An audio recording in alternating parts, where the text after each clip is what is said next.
রংপুরে পীরগঞ্জে জুলাই আন্দোলনের প্রথম শহীদ আবু সাইদের কবর জিয়ারত করছেন সর্বস্তরের মানুষ। দর্শক, আমরা বিস্তারিত জেনে নিব সেখানকার খবর। ফখরুল শাহিন আমার সঙ্গে যুক্ত হয়েছেন। শাহিন,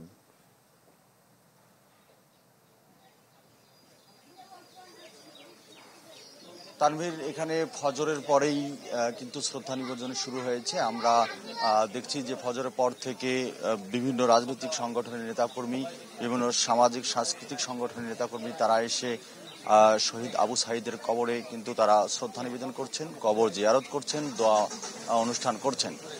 এবং এখন আমরা দেখছি যে এখানে বেগম রোকেয়া বিশ্ববিদ্যালয়ের উপাচার্য তিনি এখানে এসেছেন এবং বেগম রোকেয়া বিশ্ববিদ্যালয়ের শিক্ষার্থীরা এসেছেন, বৈষম্য বিরোধী ছাত্র আন্দোলনের নেতাকর্মীরা এসেছেন, এনসিপি নেতাকর্মীরা এসেছেন, তারা কিন্তু এসে এবং শহীদ আবু সাইদের যে সহকর্মী তারাও কিন্তু এসেছেন, এসে শ্রদ্ধা নিবেদন করছেন। তো সারাদিন ব্যাপী কিন্তু এখানে অনুষ্ঠান রয়েছে। আবু সাইদের যে বাসা সেখানে রয়েছে এবং আমার সাথে এখন আছে আবু সাইদের ভাই আবু হোসেন।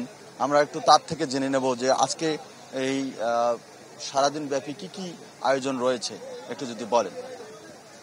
আসসালামু আলাইকুম। আজকে সকালবেলা বিভিন্ন রাজনৈতিক দলের অঙ্গ সংগঠনের লোকজনেরা আসছিলেন, আবু সাইদের কবর জিয়ারত করছেন এবং শহীদ আবু সাইদের বিশ্ববিদ্যালয়ের যে উপাচার্য ভিসি স্যার আসছিলেন, আমাদের ডিসি মহোদয় এবং প্রশাসনিক আমাদের এলাকার প্রশাসনের লোকজনেরা আসছিলেন, কবর জিয়ারত করছেন। এখন আমরা চলে যাব বেগম রোকেয়া বিশ্ববিদ্যালয়।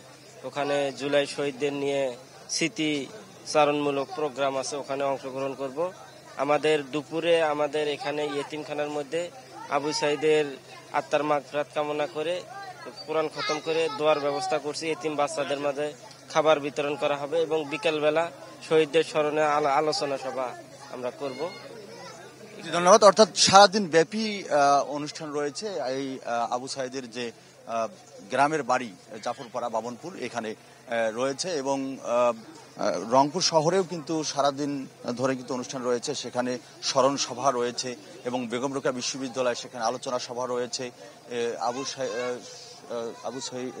আবু সাইদ যেখানে মৃত্যুবরণ করেছেন, অর্থাৎ পুলিশের গুলি খেয়েছেন ২ নম্বর গেটে, সেখানেও অনুষ্ঠান রয়েছে এবং বৈষম্য বিরোধী ছাত্র আন্দোলনের নেতাকর্মীদেরও কিন্তু আজকে সারাদিন ব্যাপী রংপুরের বিভিন্ন স্থানে অনুষ্ঠান রয়েছে। এবং আমরা এখানে এসেছি, একটু পরে হয়তো বড় কোনো রাজনৈতিক দলের নেতাকর্মীরা এখানে আসবেন, শ্রদ্ধা নিবেদন করবেন, পরিবারের লোকজনের সঙ্গে সৌজন্য সাক্ষাৎ করবেন। তারপরে বেগম রোকেয়া বিশ্ববিদ্যালয় সেখানে কিন্তু 4 জন উপদেষ্টাও আসবেন আমরা জানতে পেরেছি। সেটি বেলা 11টায় শুরু হবে আলোচনা। তো এই ছিল এখানকার সর্বশেষ। শাইনি চুলে এখন হবে সব হেয়ার স্টাইল। সিল্কোর দ্বিগুণ শাইনি চুল প্রতিদিন।